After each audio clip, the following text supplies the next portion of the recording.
On the south side of Norfolk, across the river from downtown, there's a very small and very Black community called Berkley.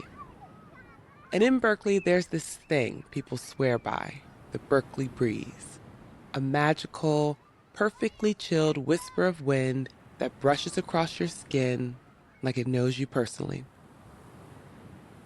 For as long as anybody can remember, that Berkeley breeze carried everything at once. Shipyard echoes on one side, kids laughing and playing on the other. But when the heat rolls in, that breeze isn't enough to save you. It could flirt with your neck, but it couldn't cool your body. So swimming was the go-to, whether you were dipping in the Elizabeth River or cannonballing into the community pool. But when big business eats the shoreline and concrete covers the last pool, where does a neighborhood find joy?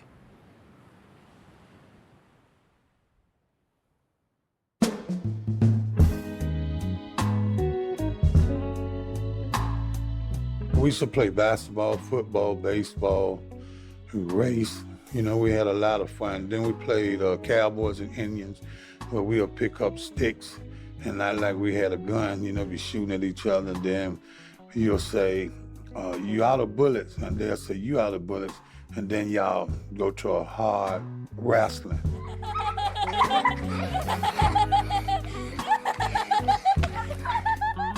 When you hit the ground, whoever on top is the winner. My name is Christopher, but everybody call me Hot Dog. I'm from Berkeley. Hot Dog. How do you get a name like that? Well, it don't really matter about my name. You know, you can call me anything, just don't call me too late to eat, you know. Hot Dog Chris, I'm still the same person.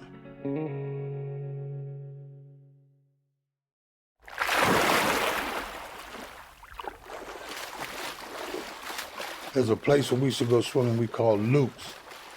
No one never been to the bottom of Luke's, so we don't know how deep it was. Luke's is the Elizabeth River, and is right by Norfolk Shipco, which is base system now.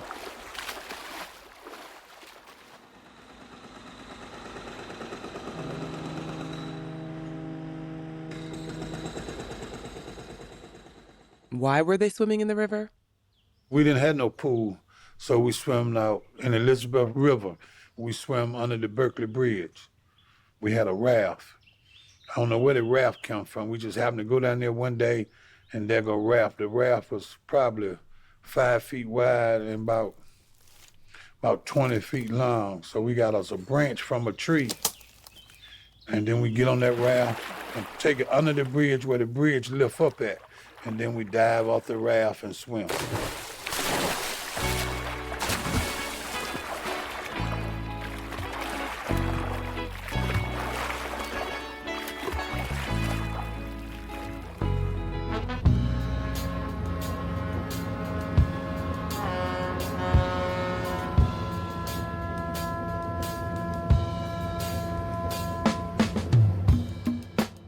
Probably wasn't that many ships, but it still was busy. But we went out there, we weren't gonna get in the ship's way. We weren't gonna swim close by no ship, because we was always told that if you be close by a ship, that the current or whatever, propeller something will pull you into it. So we know not to go close to the ship. The older guys taught us that, you know, stay away from the boats. When you get like 10 years old, the older guys would throw you in the water. Get him.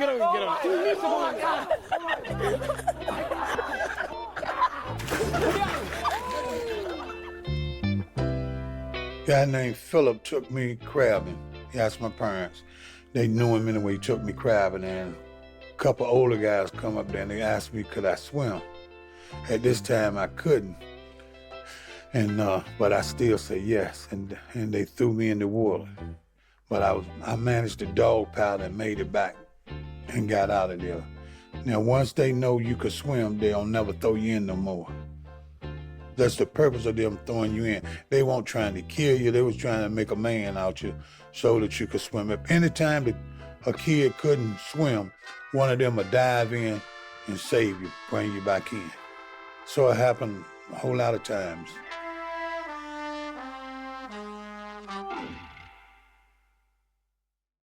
One time, a good friend of mine named Kenny, my mama named him Kenny Catfish. Me and my father went crabbing, and Kenny pleaded with him to go. So he went and asked his mama, Miss Lucy, and she said, okay, he could go. My daddy told him, see, the barge was real slippy at the front part, and my father told him, Kenny, don't go that far. And he went that far, and he slipped in the water. My father passed the net to him and pulled him out. I told him, man, I don't believe you, man. I thought you knew how to swim. But he didn't, and I was thankful that my father was there to pull him out, He learned how to swim after that. Next time we was down there, the older guys threw him in. He managed the dog paddle to get out. So from that day on, he could swim. And then once you learn how to swim, we used to swim from Norfolk to Portsmouth.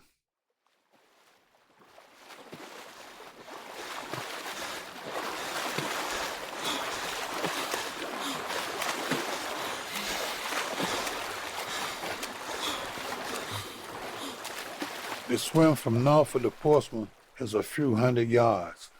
That's a good way. If you ain't really no good swimmer, you shouldn't try it. We young men and we just trying to be macho and just swim from one city to the next. And we should do that regular, right? And then get on the rocks on the other side, rest, and then swim back. But sometimes the police used to be there. And they said if we come to shore, they're gonna take us to jail. They wouldn't let us come to shore, so we had to turn around and swim back. If the police won't over there, we get on the rocks and just joke or whatever. We didn't care whether it was summer, winter, fall, or spring, right? When we go crabbing, we gonna go swimming. That was the thing. We swim first, and then you crab something, then you also swim some more. The current was over there by Kelowna Shipyard, not the current, but the mud. It's like quicksand. I never swam over there, but I know a lifeguard, he drowned it over there. And he could really swim. Then I know another kid, he was 6'3", and he drowned in 6 feet of water. And people kept saying, how did he drown? He was 6'3", but he got stuck in that mud. And when they pulled him up, he was like a statue. Both arms was hanging out. And he could swim, but you get stuck in that mud, you can't lift your feet up.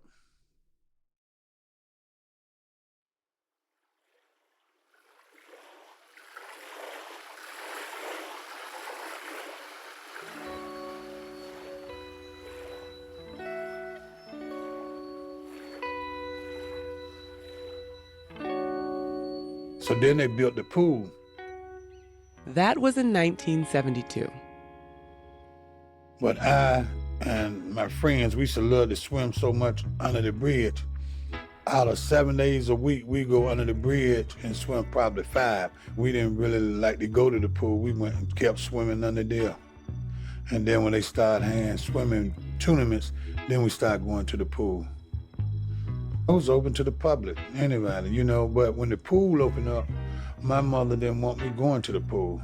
And I kept telling Mama I could swim, but she didn't believe that I could swim, so she used to tell me don't go to the pool. If she only knew. So I go swimming. I go out the house dressed one way, but I had some trunks hid out there, and then I changed with the trunks, and then when I go back home, I change back. You don't go back home till your hair get dry, till you get dry.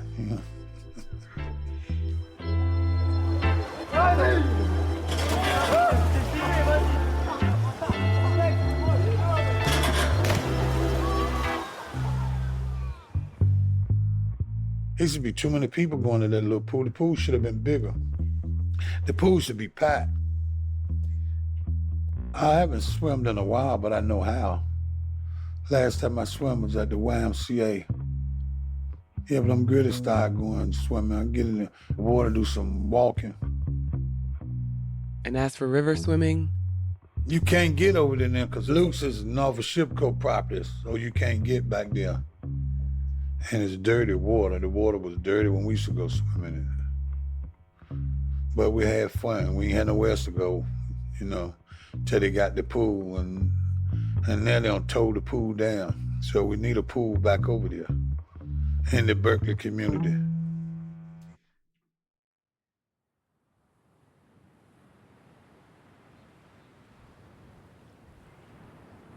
They tore the pool down, and now the kids don't have nowhere to go.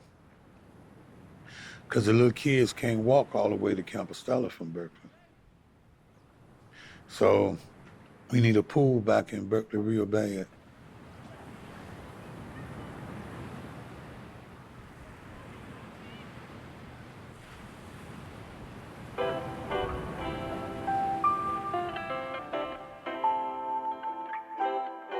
the Berkley pool has been silent since 2018. The access to water for the residents? Gone. The laughter of children at play in water? Gone. Fenced in, filled, and forgotten beneath the weight of time. Yet in Berkeley, the memory in folks like Hot Dog hasn't dried up. Advocates keep pouring their energy into revival, dreaming of a neighborhood pool. But as of the time of this recording, those dreams remain on hold.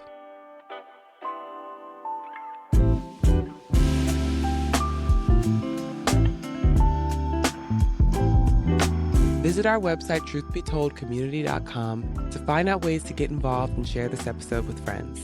This series was written by Jackie Glass and Hannah Sobel, edited and hosted by me, Nicole Hill, sound designed by Trindell Lightburn, and our work has been supported by the Elizabeth River Trail Foundation through a National Park Service Chesapeake Gateways grant, as well as a grant from Virginia Humanities. Follow our work by subscribing wherever you get your podcasts.